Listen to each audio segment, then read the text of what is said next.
देखो, मज़ेदार बात क्या है कि मॉडर्न इंडिया के सिलेबस पर भी यूपीएससी ने लिखा ही ये है कि 18वीं सदी के मध्य से वर्तमान तक, यानी दिमाग लगाते रहो कि कहाँ तक कितना कैसे।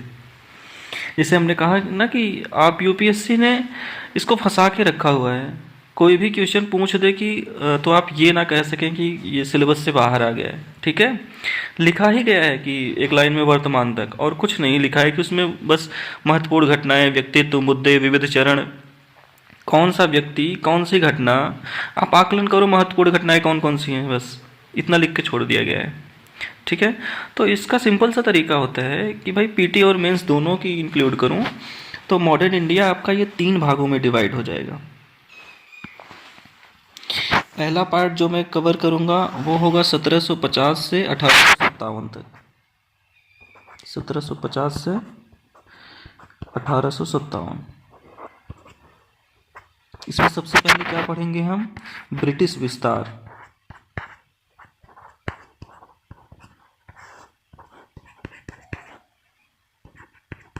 जो पहला टॉपिक होगा इसमें पुरानी भी घटनाएं आएंगी मुगल काल के।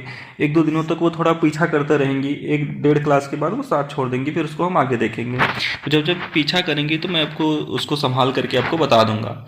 एक बार जब उसका साथ छोड़ जाएगा फिर हम आगे की तरफ बढ़ जाएंगे। कहीं भी हम शुरू करेंगे तो एक बार पुरानी चीज़ें आती हैं।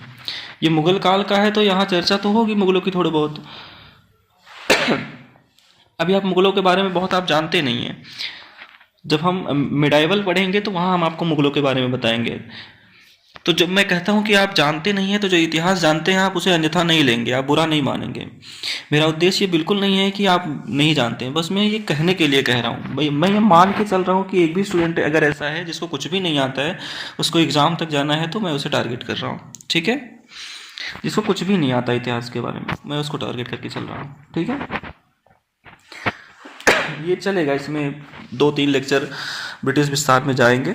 ठीक है, ये करीब करीब आप समझ लो 1746 से लेकर 1858 तक ये चलेगा। इसमें बहुत सारे वार वगैरह पढ़ेंगे हम, पलासी, बक्सर, टीपू सुल्तान, हैदर अली, सबका जिक्र होगा इसमें। बेसवा वगैरह का भी जिक्र होगा इसमें। ये थोड़ा फैक्चुअल टॉपिक है, तथ्यात्मक टॉपिक है। इसके बाद ब्रिटिश विस्तार, हम इस अवधि में क्या पढ़ेंगे? पहले फेज में यही ऑर्डर भी होगा हमारा, ऐसे ही मैं आपको सिखाने जा रहा हूँ। जो सेकंड हमारा होगा ब्रिटिश पॉलिसी।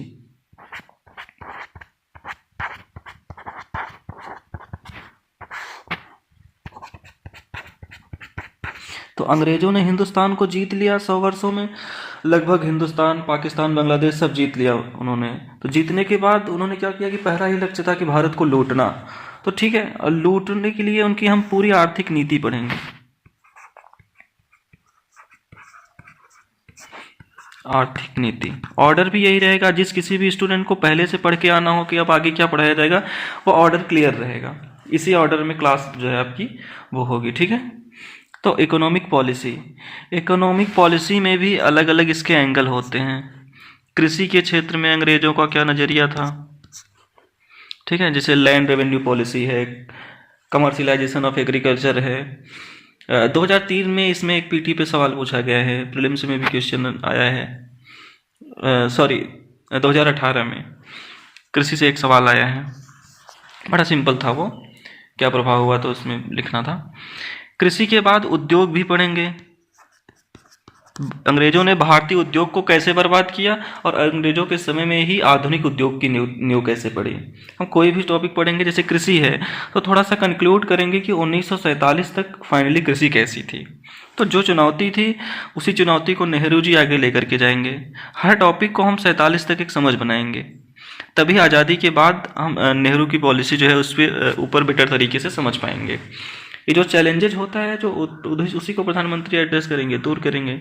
उसी तरीके से परिवहन की चर्चा करेंगे। परिवहन में रेलवे की अलग से बात करेंगे, कुछ अन्य पहलू भी होंगे जो मैं बताऊंगा आपको, जैसे ड्रेन ऑफ वेल्थ है, धन का दोहन है, अंग्रेजों ने खूब हमें लूटा, ये अलग से मैं बताऊंगा आपको। ओवरऑल इकोनॉमिक पॉलिसीज क्या रही हैं, तो ऐसे करके और भी मिसलेनियस चीज़ें हैं जो मैं भी लिख नहीं रहा हूँ, मैं आपको टॉपिक के साथ आपको बताता चलूँगा। तो पहला टॉपिक होगा अंग्रेजों ने हिंदुस्तान को जीता, दूसरा टॉपिक होगा कि कैसे लूटा, ये समझेंगे हम। ठीक है। और देखो, अंग्रेजों की संख्या ना हमेशा कम रही है। 1857 तक जब उन्होंने हिंदुस्तान को जीता था, तो भारत में उनकी जो सेना थी करीब 3,14,000 के करीब सेना थी, और उसमें 45,000 ही अंग्रेज थे, बाकी हम थे जो अंग्रेजों के लिए काम कर रहे थे। अंत तक भी उनकी संख्या जो है बहुत कम रही। वो सिस्टम बनाते थे और ऊपर बैठ के वो सुपरविजन करते थे, नीचे से आकर सारा काम जो है हमसे करवाते थे वो। ठीक है। तो हम इसी में पढ़ेंगे संवैधानिक विकास एवं प्रशासनिक नीति। संवैधानिक विकास एवं प्रशासनिक नीति।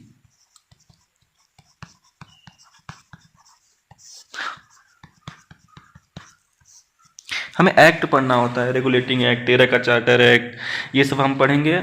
और प्रशासनिक सेवा में सिविल सेवा, जो हम भी आप तैयारी कर रहे हैं, हम उसके बारे में थोड़ा पढ़ेंगे, पुलिस के बारे में, न्यायपालिका के बारे में। जो आज सिविल सेवा, सेना, ये सब अंग्रेजों की देन है। उस समय कैसे अंग्रेजों ने इसको इवॉल्व किया, कुछ तथ्य होंगे और कुछ कॉन्सेप्ट होंगे इसमें। इस बार प्रीलिम्स में इससे भी एक सवाल बन रहा था, आया था। ठीक है। पॉलिसी में तीसरा पढ़ेंगे हम सामाजिक नीति। सामाजिक नीति में बेसिकली हम शिक्षा पर बात करेंगे। अंग्रेजों के शासनकाल में भारत में शिक्षा का कैसे विकास हुआ। अभी जो पेपर हुआ 2018 में, शिक्षा से 3 सवाल पूछ लिए गए पीटी में। शायद जो एग्जामर रहा होगा वो शिक्षा के प्रति ज़्यादा प्रेम रहा होगा। 3 सवाल केवल शिक्षा से पूछ लिए गए थे 13 में। ये जो सिस्टम जो बना रहा हूँ, अगर इसको आप ध्यान से देखेंगे, हम कोई भी चीज़ इस पर छोड़ेंगे नहीं, एक सिस्टम लेके चलेंगे कि हमें ऐसे पढ़ना है। ये हो गई पॉलिसी। अंग्रेजों ने हिंदुस्तान को जीता और फिर किस तरह की पॉलिसी अपनाई। ज़्यादातर उनकी पॉलिसी 57 तक इस्टेब्लिश कर गई थी। ठीक है। ज़्यादातर पॉलिसी इनकी 57 तक, 1857 तक इस्टेब्लिश कर गई। जब अंग्रेजों ने हिंदुस्तान को जीता और अंग्रेजों ने हिंदुस्तान को लूटा, तो उस समय हम क्या कर रहे थे, हमारा रिएक्शन क्या था। ठीक है। तो तीसरा टॉपिक क्या होगा, हमारी प्रतिक्रिया।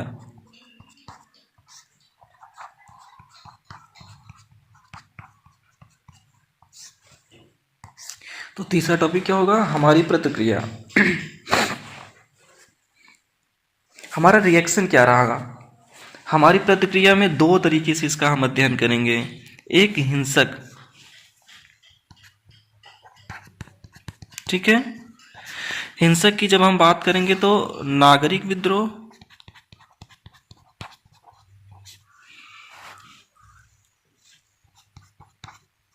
बहुत सारे विद्रोह होंगे, उसका जिक्र हम करेंगे यहाँ। और यहीं पे हम पढ़ेंगे 1857 का विद्रोह।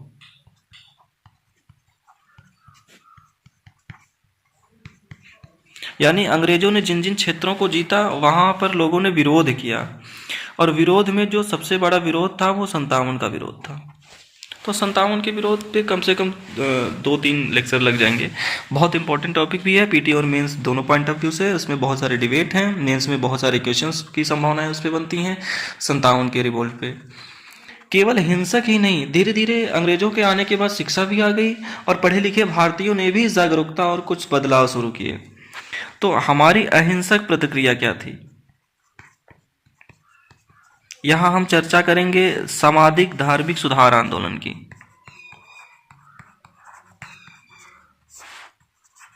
यानी हम राजा राम मोहन राय, विवेकानंद, दयानंद सरस्वती, इन सुधारकों की बात करेंगे। ये ऑर्डर होगा पहले फेज में पढ़ने का। ठीक है। एक बार फिर से साथ साथ उच्चारण करते हैं। सबसे पहले हम क्या पढ़ेंगे, अंग्रेजों ने हिंदुस्तान को कैसे जीता। ठीक है। फिर हम पढ़ेंगे अंग्रेजों की पॉलिसी क्या थी, लूटने सहित। ठीक है।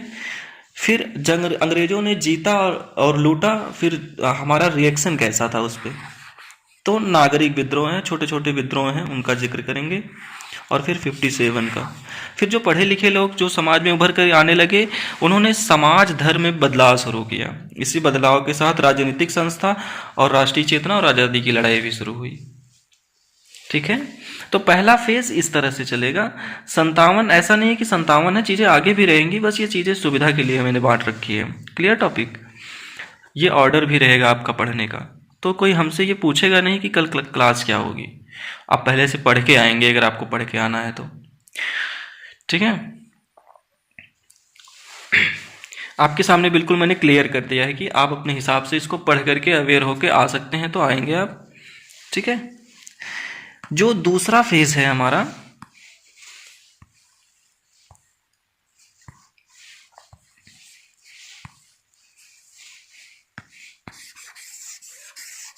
यह है आज़ादी की लड़ाई। ठीक है,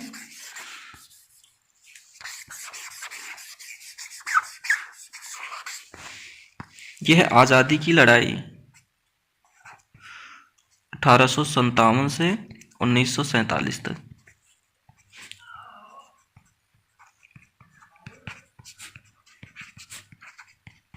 ये सबको पता है कि भारत 15 अगस्त 47 को स्वतंत्र हुआ।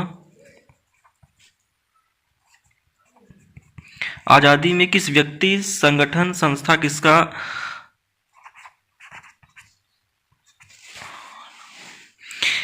एक कांग्रेस जिसके अध्यक्ष राहुल गांधी कहते हैं, हालांकि वो उसके अलग है, तो कांग्रेस बहुत बड़ी भूमिका रही है इस आज़ादी में। कांग्रेस का सबसे ज़्यादा सवाल पीटी और मेंस में इसी से पूछा भी गया है पिछले 10 वर्षों में, 15 वर्षों का ट्रेंड अगर आप देखेंगे तो। ठीक है, तो आज़ादी में सबसे ज़्यादा किसकी भूमिका मानी गई है? कांग्रेस की। कांग्रेस में जब हम पढ़ेंगे, नरम दल बट जाएगा 2 दलों में, नरम दल, गरम दल, गांधीवादी फेज। देश की आज़ादी में केवल कांग्रेस की भूमिका नहीं है, क्रांतिकारियों की भी भूमिका रही है।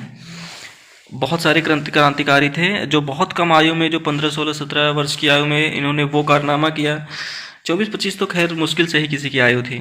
ठीक है, तो साहस से न केवल अंग्रेजों को मारते थे बल्कि संकल्प लेते थे कि आखिरी इच्छा क्या है, तो वो कहते थे कि मेरी आखिरी इच्छा यही है कि मैं दोबारा जन्म लूं और देश की आज़ादी के लिए अपने रक्त का बलिदान दूं।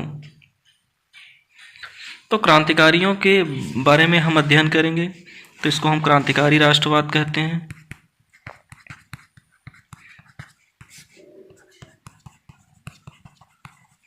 देश की आज़ादी में समाजवाद,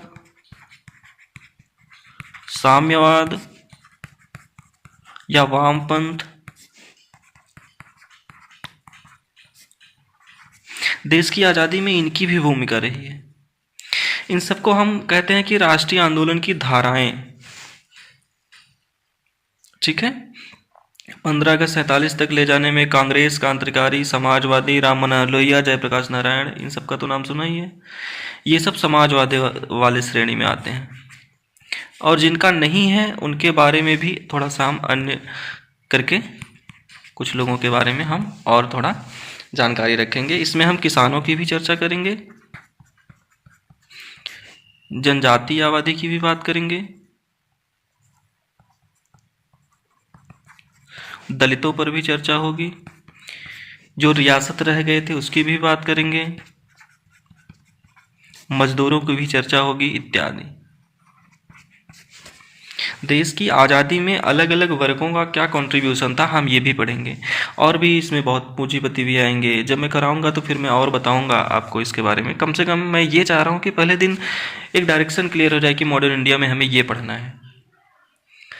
तो कुल मिलाकर हमें ये पढ़ना है कि किसने देश को आज़ाद कराया। ठीक है, एक लाइन में ये पढ़ना है। और जब हम आज़ादी की कोशिश कर रहे थे तो क्या हमें अंग्रेज बहुत आसानी से आज़ाद होने देंगे? नहीं देंगे, यानी बात में वो भी कोई ना कोई मुसीबत खड़ी करेंगे। तो इसी संदर्भ में हमें सांप्रदायिकता का भी अध्ययन करना है।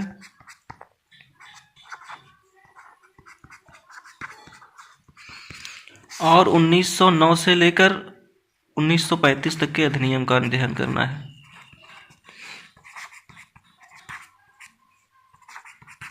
और भी कुछ चीज़ें इसमें आएंगी, अगस्त, क्रिस, शिमला वगैरह बहुत कुछ चीज़ें हैं, साइमन वगैरह, मिसलेनियस सब बताएंगे हम आपको। अंग्रेज़ों की पॉलिसी भी पढ़ेंगे हम। सेकेंड फेज में। तो सेकेंड फेज को दो बातों में याद रखिएगा, एक ये आज़ादी में किसका योगदान रहा और रोकने के लिए अंग्रेजों ने क्या किया, उसी में 25-50 जितने भी टॉपिक आएंगे सब आ जाएंगे। ठीक है। जब देश स्वतंत्र हो गया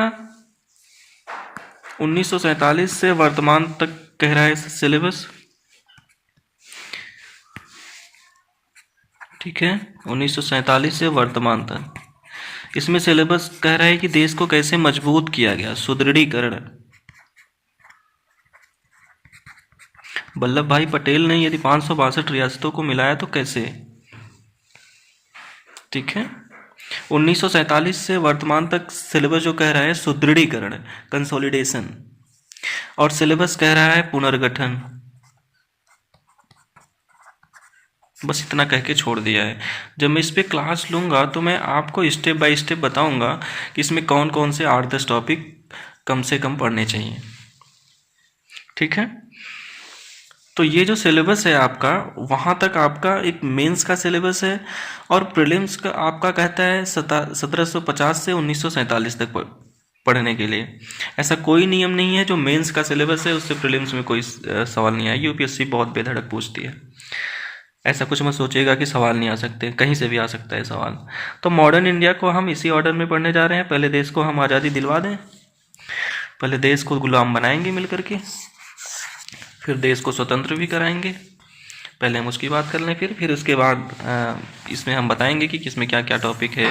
भाषा का मुद्दा है, राष्ट्रभाषा का मुद्दा है, राज्यों का पुनर्गठन मुद्दा है, क्षेत्रवाद मुद्दा है। कई टॉपिक इसमें ओवरलैप करते हैं, सोशल इशू से, पॉलिसी से। तो ज़रूरी नहीं कि सारा टॉपिक अभी इसको समझ लिया जाएगा। हम आगे जो है कक्षाओं में इसके बारे में पढ़ेंगे।